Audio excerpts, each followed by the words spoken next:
Hello everyone, Soprano Theories here and welcome back to the channel. Before we get started, if you don't know, I'm giving away a Sopranos Monopoly for the holidays. If you want to enter the contest for your chance to win the Monopoly, a link will be in the description below. If you're new to the channel, be sure to click subscribe and click the bell to get notifications on all upcoming Sopranos content. When The Sopranos first aired in 1999, the show quickly became a cultural phenomenon and took audiences by storm. By now, we certainly know that it was a groundbreaking television series that changed television forever. In the show's runtime of over 7 years and 86 episodes, The Sopranos maintained an average viewership of 18 million viewers. And with this, fans of the show were treated to amazing cinematic episodes every Sunday night that felt like a miniature movie. However, despite the series' critical success that captured 21 Emmys, and its ability to make a no-name actor like James Gandolfini a household name and a megastar, there are some episodes that hardcore fans look down on.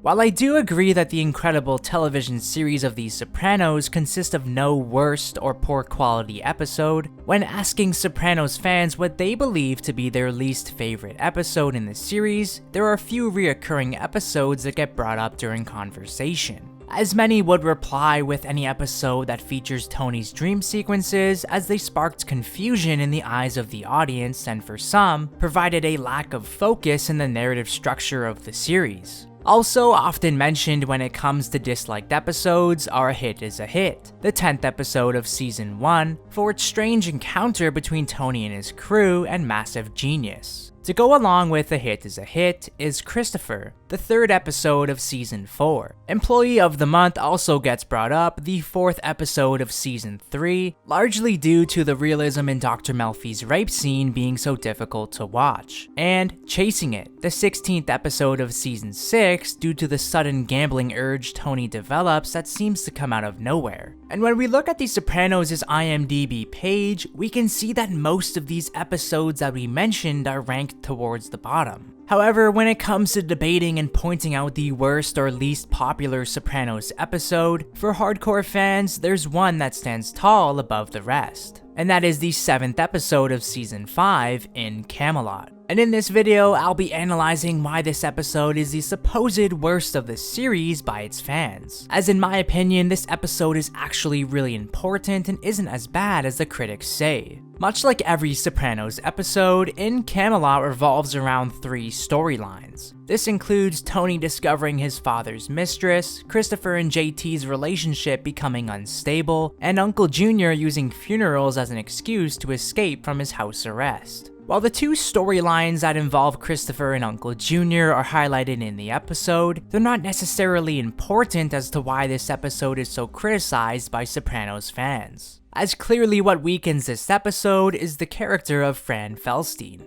The episode begins with Tony reminiscing on his childhood dog, Tippy, as we saw this in The Many Saints of Newark. With help from Janice, Tony learns that he was put down at the local pound. Obviously, this upsets Tony, with Tony understanding what it's like to lose a pet as he did in Pyomai. While at the funeral for his Aunt Conchetta, Tony takes this time to go pay respects to his late father. It's here where we are first introduced along with Tony to his father's mistress, Fran Felstein. The introduction of a character like Felstein drags the episode down, as it's somewhat odd that Tony is just finding out about his father's girlfriend now. And with Tony being a grown adult and Felstein aging, you would think that by now the news of his father's longtime girlfriend would have been passed down through the grapevine, especially now that Livia has passed away. What specifically irritates fans when it comes to this episode is how open Tony is to his father's girlfriend. Here's someone who impacted his childhood in a negative way, as we'll see later on, and Felstein also impacted his home life and his parents' relationship. And yet, here is Tony welcoming her with open arms. At first, with the introduction of Felstein, she can be seen or come off as a supporting mother-like figure towards Tony, as she can always be seen complimenting Tony, saying how proud his father would have been of the man Tony made out to be, sharing classic stories of his father, and generally putting Tony in a good mood. And this is obviously something Tony never had experienced with his mother. However, despite the positive comments about his role model and his father, when it comes to Livia, Felstein wasn't so nice. Whether it was calling her handsome, a refugee, or just talking down about Livia, it was clear that Felstein never liked Tony's mother. And with Tony's mother wanting him dead way back in season 1 and him developing a true hatred for his mother, he still wouldn't side with Felstein's negative comments about the woman who raised him. From this conversation, however you want to look at it, it's clear that Felstein is using or milking Tony for his money to uphold her expensive lifestyle. The episode then cuts to the relationship of Christopher and JT. Long story short, JT quickly develops a gambling addiction thanks to his addictive personality, as he begins to go in debt to Christopher. This is another element of the episode that seems to not add much storyline and growth towards the characters in the episode, as fans were already treated to a similar storyline that involved David Scatino being in debt to Tony in episode 6 of season 2, The Happy Wanderer. The way that Tony hangs around and treats Felstein continues to display odd and cringe-like behavior. As well at the racetrack, Felstein can be seen caressing and getting close to Tony, and this certainly makes fans question whether either Felstein or Soprano found one another attractive.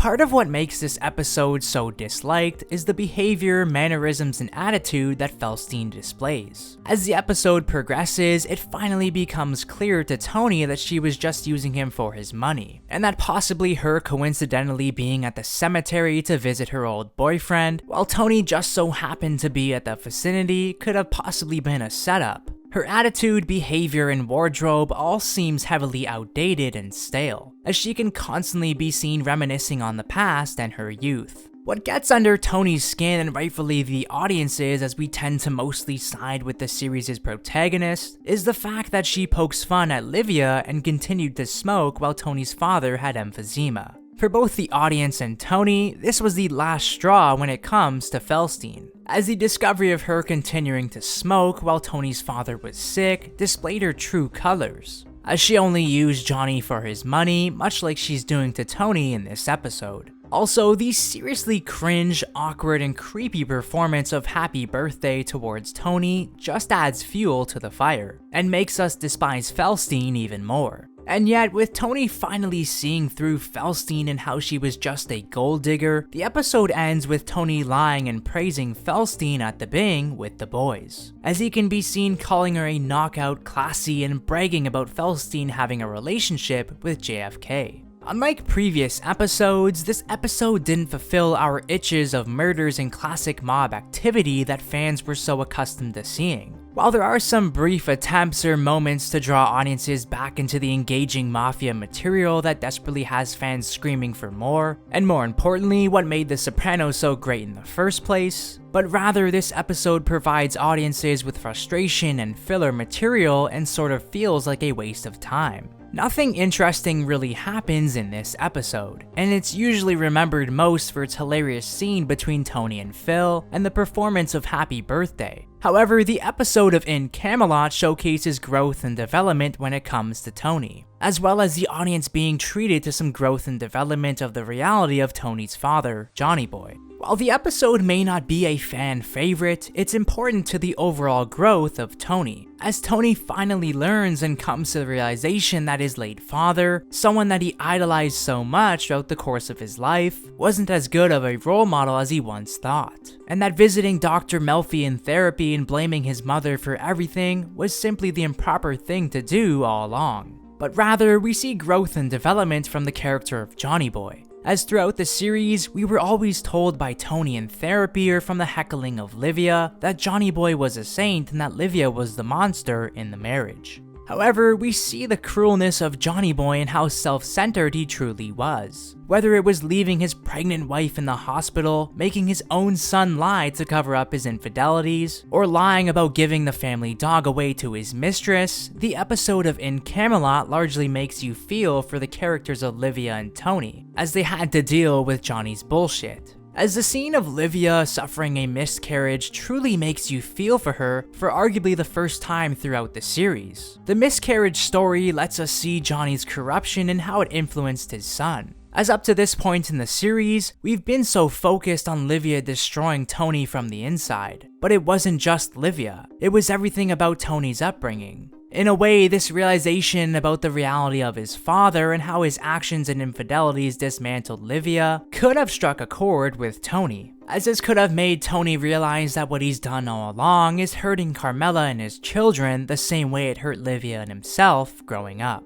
This episode makes us truly understand the upbringing of an individual like Tony Soprano. Everything from Tony's father to his family, he finally realizes that it was all a hoax. He realizes that he was living a lie and that his life was molded for him by morbid, self-centered, and careless people, with one being his father that he admired so dearly and the other being his mother. In Camelot revealed how shallow and self-involved everyone in Tony's life really was, including his idol, his father. This episode displayed how no one really seemed to care for Tony as a human being, but rather as a monetary asset, much like we saw with AJ and his friends. In the end, Felstein was using Tony for his money under the disguise of being a heartwarming and positive female figure unlike his mother. When Tony just tries to be his father's son and help Felstein, she increasingly uses him. There's a motif or theme of death around this episode, as we see Tony talking to Fran about how his Uncle Zio is going downhill since his wife passed in the beginning of the episode. In an awkward state, Felstein completely blows Tony off, as she quickly switches to the conversation of champagne, as all she seemed to care about was if money was coming her way, or men she's been with, or women she thought she was better than. Felstein simply couldn't give a damn about what Tony had to say. After all, this was a woman who used Tony's money to buy new shoes instead of paying her phone bill. This heartwarming female figure in Felstein provided Tony with a window into his father's past, by sharing countless of stories that he never heard about his father. She knew what she was doing thanks to Tony admiring and putting his father on a pedestal. The timing of Felstein's introduction is interesting, as she came off as this heartwarming individual, which was exactly what Tony needed at the time, especially with the divorce between him and Carmela being so recent and hanging over his head. Viewed by some, In Camelot is a bleak episode. It starts with a funeral and delves into callbacks between Livia and Johnny, but rather it's extremely important. We learn more about Johnny Boy than we ever have, as we learn what kind of a man he really was, with his lies and infidelities being so present. David Chase flipped the script entirely on everybody in this episode, and made the audience actually sympathize with Livia out of all people, as we saw what Livia was surrounded by, an unloving husband who scams her to go sleep with an unloving woman, who coincidentally scams Johnny as she only cared about herself. While some may think this episode is the worst in the series, I personally think there's no worst episode in The Sopranos. And on a closer look, the episode of In Camelot serves up plenty of importance. There are theories and speculations that believe Felstein was either a ghost due to the lighting that we saw her shot in on camera, or that Tony was dreaming the entire time he was with her, but I'm not convinced when it comes to those theories. Well, that's pretty much it for this episode. Of course, if you enjoyed this episode, be sure to click like, click subscribe, and click the bell to get notifications on upcoming Sopranos content. And let me know down in the comment section below what you think is the worst episode of The Sopranos. For more Sopranos content, keep it locked here, right here on this channel.